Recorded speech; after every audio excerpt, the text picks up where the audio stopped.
할렐루야, 성경 통독 94일째입니다. 오늘은 사무엘상 5장에서 8장까지 살펴보도록 하겠습니다.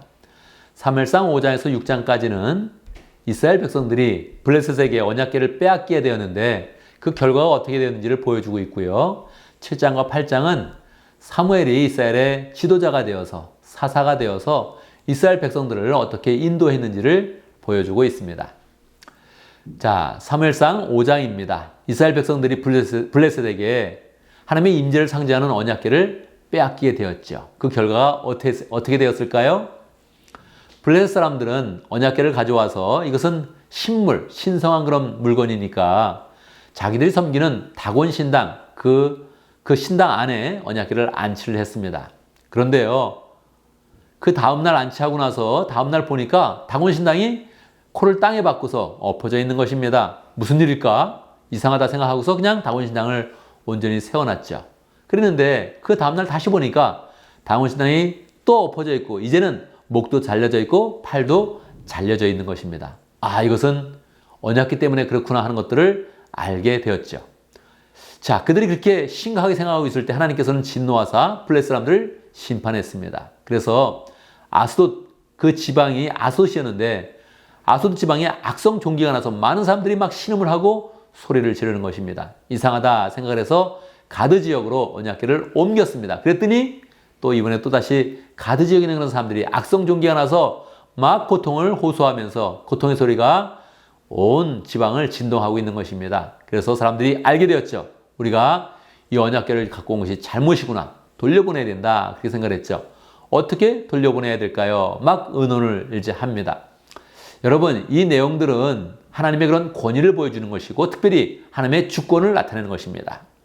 하나님의 백성들이 하나님을 잘 모시지 못해서 하나님의 영광이 땅에 떨어질 때 어떻게 되겠습니까? 하나님은 스스로 하나님의 이름을 높이시고 주권을 나타내셔서 하나님께서 만왕의 왕이신 것을 하나님 스스로 나타내게 되는 것입니다. 물론 하나님의 백성들이 더 잘해서 하나님을 잘 섬기면 더 좋겠죠. 그러나 그렇게 하지 못할지라도 하나님의 이름은 땅에 떨어지지 않고 하나님은 스스로 하나님의 주권을 풍성하게 이 땅 가운데 나타나신다는 것입니다. 6장에서는 이제 언약궤를 돌려보내는 그런 과정이 나와 있습니다. 블레셋의 그런 제사장들과 복술자들에게 이거 어떻게 해야 됩니까? 이렇게 물어봤더니 그들은 이야기합니다. 먼저 속건 제물을 드려라. 제사를 드려서 이 용서를 비는 그런 제사를 드리고 그리고 나서 이제 언약궤를 보내는데 이렇게 하면 정확히 할 것이라는 겁니다. 암소 2마리를 끌고 와서 아무 그런 수레를 메어보지 않은 그런 암소 2마리를 끌고 와서 새끼는 집에 놔두고 그리고 이 암소를 이스라엘 땅으로 보낸다는 겁니다. 보내면 새끼가 집에 있으니까 어미소들이 자꾸 집으로 가게 되면 이거는 그냥 우연으로 일어난 일이구나 하는 것을 알게 되겠고요. 근데 만약에 어미소가 그냥 이스라엘 지방으로 가게 된다면 이거는 틀림없이 하나님께서 진노한 것이다 하는 것을 이야기했습니다. 사람들이 들어보니 좋은 것 같아요. 그래서 정말 어미소를 끌고 와서 수레를 메어서 2마리의 소를 가지고 베세메스로 그렇게 이스라엘 땅 베세메스로 보냈습니다. 그랬더니 어미소가 눈물을 흘리면서도 좋아하진 않으면서도 새끼 소가 있음에도 불구하고 그곳으로 그냥 성큼성큼 한 걸음씩 나아가는 것입니다. 그래서 블레셋 사람들이 이것은 정말로 하나님의 그런 뜻이었구나 하는 것들을 알게 되고 언약궤를 잘 보냈다 그렇게 생각을 하게 되었습니다. 이스라엘 사람들이 보니까 암소 2마리가 끄는 사람도 없이 그냥 조용히 오는데 보니까 언약궤가 있는 것입니다. 너무너무 좋아했죠. 그런데요, 그 언약궤를 그냥 사람들이 막 안을 쳐다보고 여긴 뭐가 있었지 하고 쳐다보니까 언약궤는 하나님의 임재를 상징하고 하나님의 그런 능력을 상징하거든요. 하나님 앞에 이 죄인들이 마음대로 들어오고 하나님을 마음껏 보게 되니까 하나님이 진노하셔서 거기에 57,000명이 죽게 됩니다. 사람들은 깜짝 놀라게 되었죠. 이 언약궤를 정말로 잘 모셔야 되는구나. 그것을 알게 되고 기랏 여아림에 있는 그런 아비나답에 있는 사람들에게 이 언약궤를 잘 모셔야겠습니다. 그렇게 전가를 해서 그곳에 안치하게 됩니다. 7장에 보면 이제 기랏 여아림에 아비나답의 집에 언약궤가 안치되었고 70년 동안 있으면서 아비나답의 그런 사람들이 많이 하나님께 축복을 받았다는 그런 내용이 나옵니다. 이 20년 동안 이제 사무엘이 이스라엘 지도자가 되어서 이스라엘을 새롭게 변화시킵니다. 어떻게 변화시킬까요? 2가지 일을 했습니다. 첫 번째는 영적 갱신 운동으로서 이스라엘 사람들을 모아서 회개 운동을 시켰습니다. 우상을 다 버리게 하고 하나님 앞에 회개하는 그런 가운데 그들이 하나님 앞에 잘 돌아와서 하나님의 백성으로 살게 했습니다. 두 번째는 물론 7장에는 나와 있지 않고 후반부에 나와 있는데 두 번째 사무엘이 한 일은 선지 학교를 세운 것입니다. 하나님의 그런 사람들을 지도자를 잘 세워서 하나님의 그런 백성들이 하나님의 말씀을 받고 잘 생활할 수 있도록 지도자 양성을 잘 하게 되었습니다.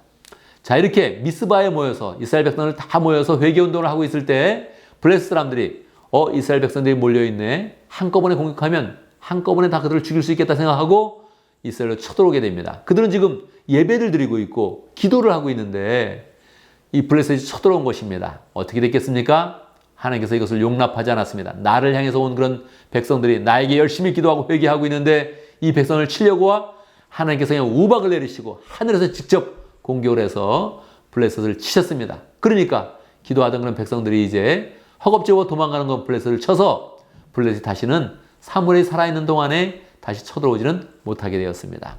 사무엘은 이것을 기뻐하면서 하나님께 감사를 드리고 기념비를 세웠는데 기념비의 이름이 에벤 에셀입니다. 에벤 에셀, 하나님이 여기까지 우리를 도우셨다 하는 그런 내용입니다. 8장에 보면 이제 사무엘이 늙게 되었습니다. 한참의 그런 시간이 흘러서 사무엘이 늙게 되었고 그 아들들이 사무엘을 대신해서 이스라엘 백성들을 지도하고 있었는데 아들들의 행실이 좋지 않았습니다. 뇌물을 받고 판결을 굽게 하고 재판을 이렇게 올바로 행하지 못했던 것입니다.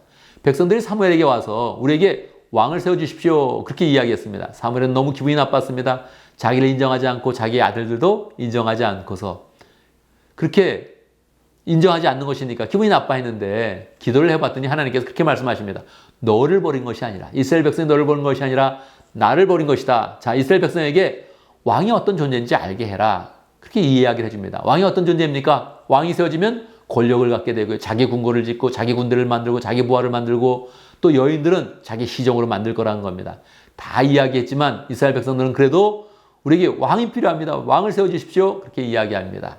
이스라엘 백성들은 자기를 위한 그런 왕을 생각하고 있었는데 하나님은 이들에게 하나님의 그런 말씀을 잘 지키고 공의로운 그런 왕을 세워줄 것을 결심하면서 사무엘에게 왕을 세운다고 이야기해줘라. 그렇게 답변을 해주게 됩니다. 이제 다음 장부터는 이스라엘의 왕이 세워지는 그런 내용이 본격적으로 전개될 것입니다. 감사합니다.